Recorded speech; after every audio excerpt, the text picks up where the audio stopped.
Surat crime બ્રાન્ચની ખૂનની કોશિશ તથા ઢાળ લૂંટ સ્કોડ છેલ્લા ઘણા સમયથી પેન્ડિંગ ગુનાઓના આરોપીને શોધવા માટે કાર્યરત હતી. આ દરમિયાન પોલીસને સચોટ બાતમી મળી કે સચિન પોલીસ સ્ટેશનમાં નોંધાયેલ વર્ષ 1998ના હત્યાના ગુનાનો આરોપી વિજય ઉર્ફે બીજી કૃષ્ણસ્વાય ઓરિસ્સાના ગંજામ જિલ્લાના પુરુષોત્તમપુર તાલુકાના શિકુલા ગામમાં છુપાયેલો છે.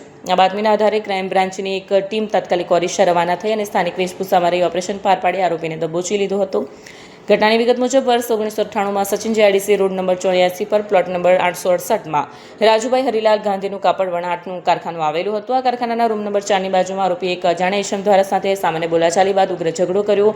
ઉશ્કેરાયેલા આરોપીએ તે અજાણ્યા વ્યક્તિને ગંભીર માર મારી તેની ક્રૂર હત્યા કરી હતી અને ગુનો નોંધાયો હતો. હત્યાને અંજામ આપ્યા બાદ વિજયને અહેસાસ થયો હતો કે પોલીસ તેને શોધી લેશે. ધરપકડથી બચવા માટે તે તાત્કાલિક ગુજરાત છોડીને પશ્ચિમ બંગાળ ભાગી ગયો હતો. સુરત પોલીસ કમિશનરની સૂચના મુજબ નાસ્તા ફરતા આરોપીને પકડવાની ડ્રાઈવ અંતર્ગત ક્રાઇમ બ્રાન્ચે જૂના રેકોર્ડ તપાસ્યા. આરોપીના વતનની વિગતો કઢાવી ત્યાં વોચ ગોઠવવામાં આવી. 28 વર્ષ પછી આરોપીને એમ હતું કે હવે કોઈ તેને ઓળખશે નહીં, પરંતુ ક્રાઇમ બ્રાન્ચની ટીમે સચોટ ઓપરેશન દ્વારા તેને વતનમાંથી ઝડપી પાડ્યો. આગળની તપાસ અને કાર્યવાહી ચાલુ છે.